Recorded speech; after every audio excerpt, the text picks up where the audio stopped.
اور سائنسدان یہ بھی کہتے ہیں کہ اگر ٹائم کو روک دیا جائے، ہم تو نہیں روک سکتے، خالق کائنات چاہے تو، وقت کو اگر روک دیا جائے تو اس کائنات میں تاریکی چھا جائے گی اور ایسے لگے گا جیسے کچھ تھا ہی نہیں، کسی چیز کا وجود ہی نہیں تھا، سب کچھ آنکھوں سے اوجھل ہو جائے گا ایک ساتھ کے اندر اندر۔ اور میں سوچنے میں مجبور ہوں کہ جب کچھ نہیں تھا کائنات میں، صرف خالق کی ذات تھی، اس نے چاہا کہ میں پہچانا جاؤں اور اس نے وقت کو پیدا کیا سب سے پہلے، میرے خیال کے مطابق۔ جو سپیس ہے وہ بھی ٹائم ہی کی پیداوار ہو سکتی ہے، آپ قرآن پاک سے گائیڈنس لے سکتے ہیں کہ اللہ تبارک تعالیٰ نے اس کائنات کو 6 روز میں پیدا کیا، یعنی 6 روز یعنی 6 دن کا ٹائم، اور جو پیدا کیا وہ اس کائنات کی وسعت تھی، سپیس کو پیدا کی، یعنی پہلے وقت اور پھر سپیس۔ تو یہ کیسی بات ہے کہ خالق نے اس پوری کائنات کو جکڑ دیا ٹائم اینڈ سپیس کے بیچ میں، اور بنیادی طور پر وقت کے بیچ میں۔ اب اگر وہ چاہے، جیسا چاہے، جس وقت چاہے، ٹائم کو روک دے اور دنیا ختم۔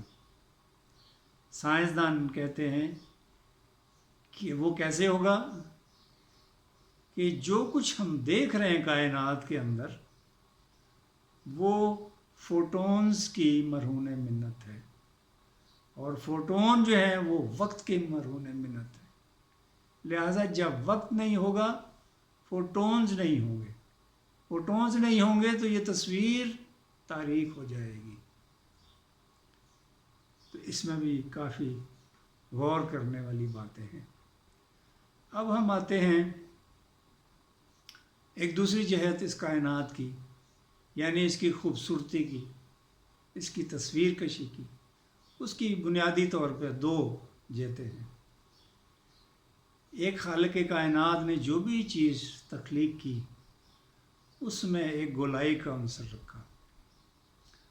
آپ سپیس میں جائیں، جتنے بھی ستارے سیارے ہیں سب میں ایک گولائی نظر آتی ہے آپ کو، اور اسی گولائی میں وہ تیر بھی رہے ہیں، سفر بھی کر رہے ہیں، کچھ اپنے مدار میں، کچھ کسی اور کے مدار میں گھوم رہے ہیں، اور وہ اسی گولائی کی وجہ سے۔ اگر کوئی چیز چپٹی ہوتی تو نہ وہ اس طرح سفر کر سکتی اور نہ وہ اتنی خوبصورت لگتی۔ تو ایک چیز گولائی ہو گئی۔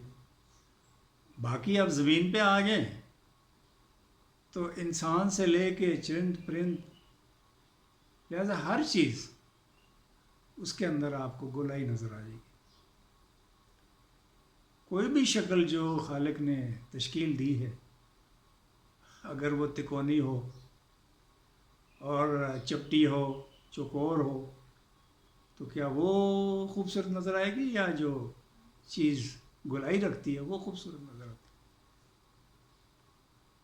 تو یہ تصویر کشی کا ایک اہم عنصر۔ دوسری چیز جو ہے رنگ ہے، جو اللہ تعالیٰ نے اس کائنات کے اندر پھیلا دیے ہیں۔ یہ گولائیاں، یہ رنگ مل کر خوبصورت تصویر بناتی ہیں، اور اسی لیے اس کو المصور کہا جا سکتا ہے، چونکہ یہ تصویر کشی کسی اور کے بس کی بات نہیں، چاہے جتنا ہم غور کر لیں۔ یہ اس کی کوئی انتہا ہمیں نظر نہیں آتی. تو آئیے اس باری تعالیٰ کی ذات کے سامنے جھکتے ہوئے اس المصور کی ستائش کرتے ہوئے اور مزید غور کرتے ہوئے اپنی زندگی کا ایک موضوع بنا لیں کہ واقعی وہ خالق ایسا ہے، وہ تصویر کشی ایسی کرتا ہے جو کسی انسان کے بس کی بات نہیں. یہ تھی میری فرگزاشت مختصر سی، اور اگر اس میں کوئی آپ کو کوئی اچھی بات نظر آئے تو ضرور شیئر کیجیے اور سبسکرائب کیجیے. جزاک اللہ، بہت شکریہ.